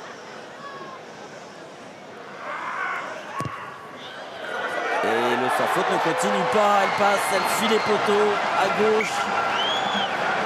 Ah, il s'en veut le plus mince. Elle peut coûter très cher cette pénalité manquée. Ça se joue à un point pour le moment, un peu plus de 10 minutes de la fin. Là, il le sait tout de suite. Hein. Il s'en veut. Ouais. On teste un peu. On ne sait pas trop ce qu'il peut avoir dit. Il est bien tapé sur renvoi de Canaries très loin. 22-22. Chez vous. Sur cette chandelle de Miotti, on est parti à la limite. Mais c'est récupéré par un Parisien. En plus, il y a avantage pour un en avant noir. Cocotte qui colle au ballon. À nouveau Julien Horry, très actif depuis son entrée. Et Cocotte qui lui aussi met un jeu au pied de pression. Mais Kalou sera à la lutte. Mais Miotti, impeccable. Pour un arrêt de volée. On va réclamer une faute sur Miotti en l'air dans les travaux de Charlemagne. Attention, Ward sans toucher. Pas grand-chose, pas grand-chose. Arrête le temps. Pas de quoi rester sur Sanchez avait eu près de ce qui a passé capitaine depuis la sortie de Tommy Reno. Parce qu'on les voit converser avec l'arbitre. Reprise. C'est ici. Ça continue à discuter entre Joël et ses adjoints, notamment Fabien Cibré. On aperçoit Eric Weiss sur le banc. C'est donc lui qui a été remplacé par Loïc Godener, l'ancien parisien. Et allez, on est parti pour quelques échanges de coups de pied, mais la longueur de Jacques Henry est impressionnante. Hein. Continuez. Oh, pardon. L'arbitre qui s'est cogné contre un joueur. Non. Cette fois-ci, il va certainement chercher la touche Miotti. Et non. 9, stop. Maintenant. Bougez pas. S'il l'a laissé là, ça pouvait sortir en balle mort. Hein, mais bon, c'est risqué aussi. Et Justin Bourreau qui trouve une petite touche dans son camp. Ouais, les Parisiens L'échange, le ping-pong rugby gagné par les Parisiens. Exactement. On va récupérer la touche. On va pouvoir essayer de mettre à la faute maintenant. C'est l'équipe de Yona. Et ça va chez vous. Qui va lancer à suivre Lucas Peyres-Blanc dans le camp de Yona. Et c'est Mathieu Irigoyen, son copain, son pote. Ils sont arrivés en même temps du Biarritz Olympique. Couleur noire. Avantage noir. Et avantage en cours. Dis la couleur, Ils vont jouer cet avantage, mais elle sera là aussi tentable pour Zach Henry pour se mettre à l'abri d'une pénalité. Mais d'abord, les cocottes. Ouais, on revient à la faute. 3. La touche était terminée ou pas? Je ne considère pas que la deuxième faute était... Alors je suis désolé, je ne l'ai pas vu. Vous avez entendu? Le 3 noir par le côté. Que le joueur de Yona a tapé sur le ballon. Enfin. Bah oui, la pénalité aurait été mieux placée, c'est ce que je disais. On joue alors s'il vous plaît, vous dépêchez. Elle était 15 mètres plus au centre du terrain. Non, mais alors la là, touche, c'est la touche. qu'est-ce qu'il sifflé sur ce mot-là? Montrer sur le côté encore une fois. Et on va en touche. Vous êtes sur le côté. Quand on connaît la longueur de Zach Henry, vous êtes surpris, Julien? En même temps, on occupe et on fait tourner le chrono. Il était sur son mauvais pied aussi, Zach Henry. C'est facile cette pénalité. Ils sont devant les Parisiens. Et 10. Ils sont tous d'accord avec moi. Il y a le Barré aussi qui a un jeu qui est très long et le sorti de Vaotoa, auteur d'une très grosse performance. Et Jules Soulan qui rentre à la place de Miotti, c'est un excellent buteur.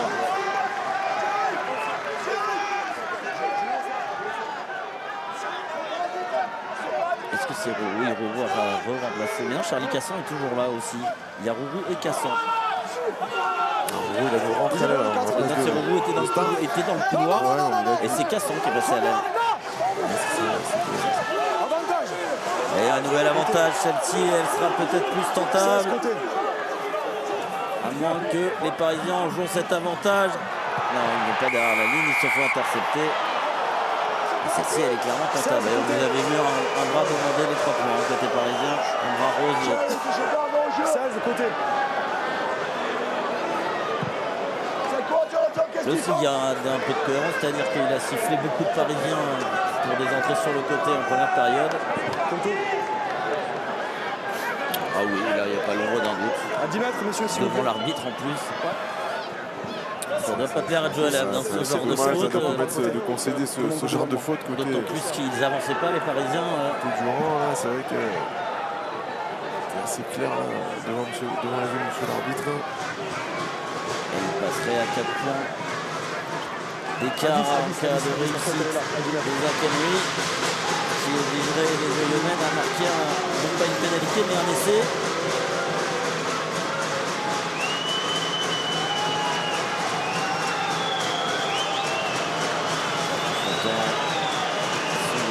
Les Parisiens.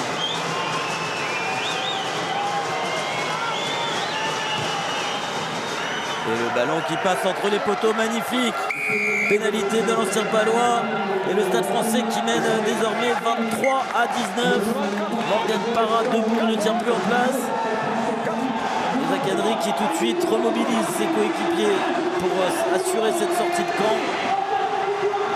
Une belle forme de caractère. Les Parisiens, cette seconde période, on se souvient qu'ils ont été quelquefois reculés dans leurs 5 mètres. Ils n'ont pas concédé d'essai. Qui est sorti. C'est certainement Ryan Chaplin qui a fait son entrée.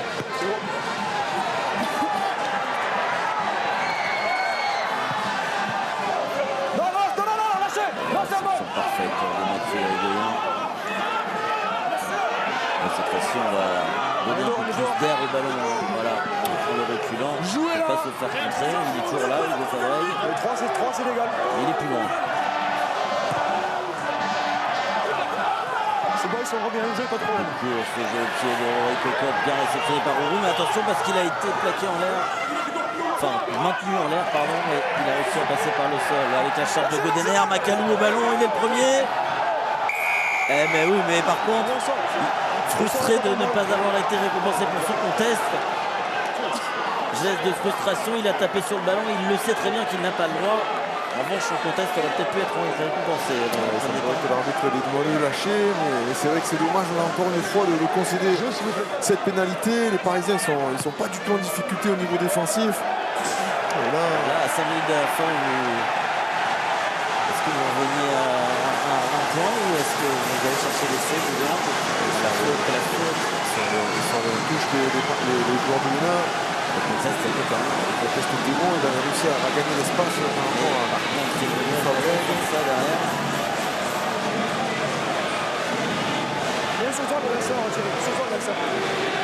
Et à 5 mètres de la ligne, la pénale touche et Maton qui pousse évidemment derrière les Oyonnax. La parfaite prise de balle de Lebas en fond d'alignement. Le Môle pour l'instant qui part sur le côté mais qui n'avance pas, voire qui recule. Il va falloir sortir. Roux lève la tête des deux côtés. Théomi appelle à gauche.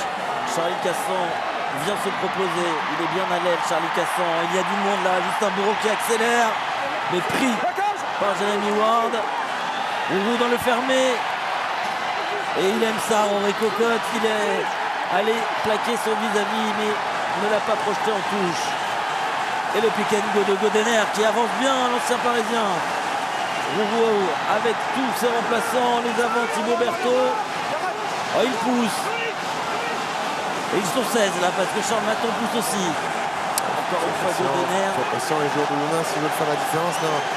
Dans cette fin de match, l'équipe de Paris, évidemment les Parisiens n'ont pas lâché 1 centimètre. Et d'ailleurs pour l'instant ils n'avancent pas d'1 centimètre les joueurs de Luna. Reculez. Et le plaquage très bas de Pierre Blanc, parfait. Ils enchaînent, là il y a de l'avancée avec Credo.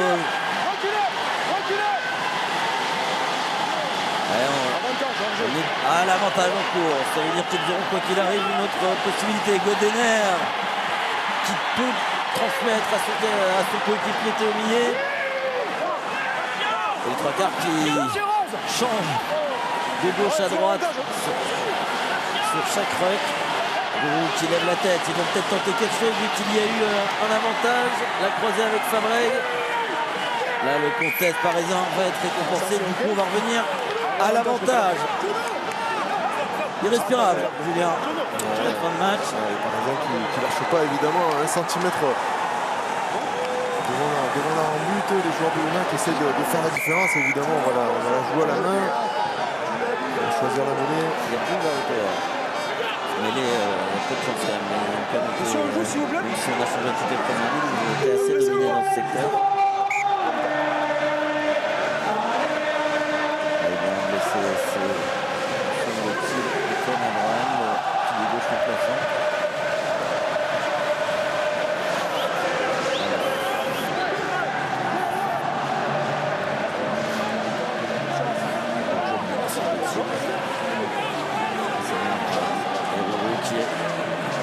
Ses avants. Reprise du temps. Non plus la Claillard, les Oyonnax pour marquer cela l'essai. Et ils ont Thibaut Berthaud. Attention, cette passe elle est risquée quand même. Il avait les mains de soulever, non? Il avait les mains de soulever. Cocotte dans les rocs. Ça lui fait sourire, Julien. On ne le changera pas, Henri Cocotte. Attention, peut-être, là, ils ont passé la ligne, les joueurs de Yona, y a-t-il essai? Il semble qu'il y a un Parisien en dessous, hein. Et ça va être un renvoi dans le but. Alors qu'il reste 1 minute 45, la solidarité des Parisiens. Ils ont fait preuve de bel état d'esprit. Là, les Parisiens, on les connaît, c'est difficile de les manœuvrer. Ah non, mais j'y suis. Ils ont réussi à vérifier. À se glisser sous le ballon. Il va pas vérifier. Des crampes pour Jérémy Ward. La grosse solidarité de la défense parisienne. Et regardez, c'est Mathieu Irigoyen qui se met en dessous, plaque en amenant le joueur par-dessus lui. Très beau geste technique, c'est de la technique de plaquage. C'est des choses qui sont travaillées. De lutte. Ouais, c'est des gestes qui sont travaillés plutôt que d'essayer de repousser l'attaquant.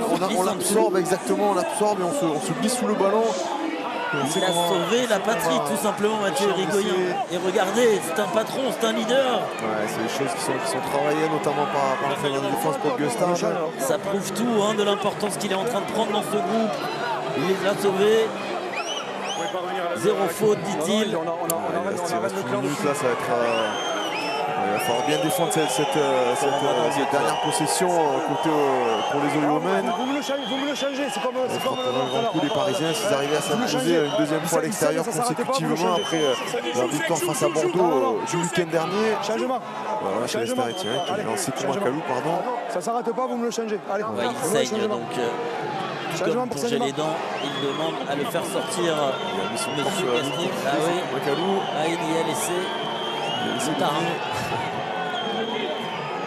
Et qui va faire son retour du coup? Peut-être Pierre-Henri Azago. Il aura gagné son lundi et son mardi de la semaine prochaine. C'est Koumakalou, il pourra se reposer. Ils sont les vacances. Ouais, c'est les vacances, c'est vrai.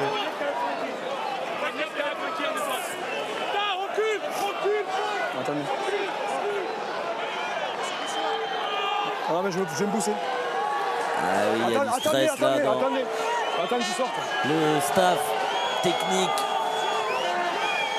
de Oyonnax. Reprise du temps. Reprise du temps, il va prendre quelques secondes Jacques Henry avant de le taper. Il va le taper tendu et loin. Il a passé les 50 mètres. Et Godener qui lance la charge contre ses anciens potes, ses anciens coéquipiers. Il avance, Loïc Godener, il a gagné 10 mètres. Roulou qui croise, c'est magnifiquement fait avec Bourreau. Attention, un Parisien avait les mains sur le ballon, c'est Théory. Soulan et la faute de main de Soulan. C'était pas lui qui avait laissé le ballon. C'était des temps courts, quand on s'est en avant. C'était la dernière opportunité, semble-t-il, pour le joueur d'Oyonnax. Avant qu'il renverse la mêlée. Alors, il y a un peu de problème. C'est Soulan pour le Allez, poulet, la mêlée, là, tu te rattrapes de ta chère là-bas. Tu te rattrapes, demande le capitaine Loïc Crédeux à son coéquipier. Ton contrat, tu vas aller chercher. On va avoir du boulot les kinés parce qu'il y a eu un gros combat.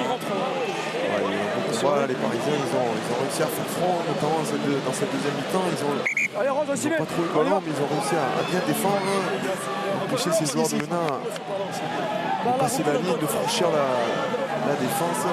Il a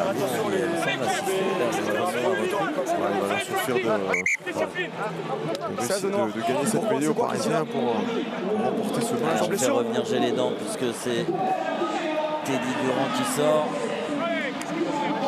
avec un seul œil. Il n'a pas besoin des yeux pour pousser. Voilà. Et il arrange ses coéquipiers. Elle est importante. Cette mêlée, c'est peut-être la mêlée du maintien. Il faut aller chercher une pénalité ou récupérer le ballon du côté d'Oyonnax pour espérer marquer, l'emporter. Et c'est quand même mal embarqué. Alors que le chronomètre n'a toujours pas repris. Si, ça y est. Évidemment, les Parisiens vont passer en laisser compter. Ils vont faire l'effort aussi sur cette mêlée pour... S'ils conservent le ballon. Ce ballon. La grosse poussée d'Oyonnax, Mathieu Irigoyen qui se saisit du ballon. Et voilà la pénalité, Julien.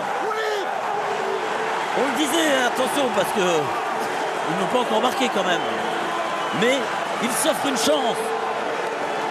Et c'est peut-être là que se joue toute une saison, sur cette mêlée, sur cette poussée. Ils ont fait fort, là, les joueurs de Oyonnax, quand on connaît la qualité de la mêlée parisienne.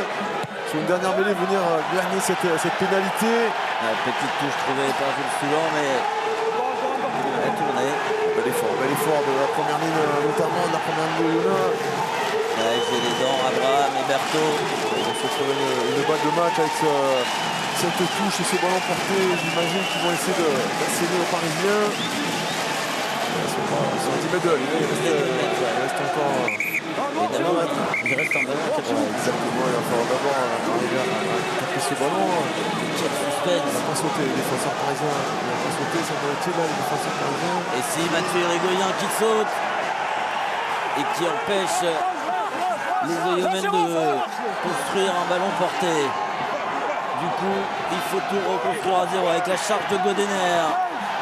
Ils sont à 10 mètres de la ligne. Rourou qui feinte la passe et qui passe entre deux défenseurs. Repris du bout des doigts par Mathieu Irigoyen. À nouveau Godener. Quelle entrée, hein, bonne entrée. Il a réussi à mettre ses coéquipiers dans l'avancée sur chaque ballon porté, là, Loïc Godener. Oui, Loïc, pardon. Ah, ils enchaînent les pick and go. Les pick and go de la survie peut-être en top 14, même si on n'est qu'à la première journée de la phase retour. Mais quelle défense aussi des Parisiens. C'est qui a réussi à venir défendre là, sur ce pick and go. Qui reconstruit tout avec Fabreg. Mais il n'avance pas. Attention, est-ce que le contest est récompensé? Oui. Les Parisiens qui vont s'imposer à Oyonnax. Deuxième victoire à l'extérieur pour le Stade français. Et surtout les Parisiens qui seront premiers du top 14 ce soir. C'est Ryan Chapuis qui est venu gratter ce ballon. Quel coup réalisé par les Parisiens et quel coup de bambou, Julien, pour les joueurs d'Oyonnax. Alors, il faut d'abord laisser Zakanovic sortir ce ballon. Mérité pour les Parisiens. Une fois de plus, ils étaient menés juste avant la mi-temps. Ils ont réussi à marquer cet essai qui les a relancés. Et en deuxième mi-temps, ils ont réussi à faire front à tous les assauts offensifs des joueurs de Oyonnax. Ils ont réussi à venir les coincer sur le poteau avec cette pénalité de Zach Henry.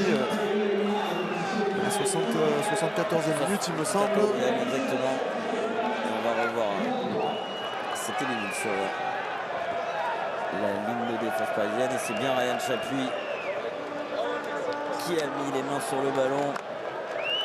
Et Rory Cocotte et Zach Henry, belle entrée de la charnière, un moment clé du match où le staff a senti que c'était un tournant.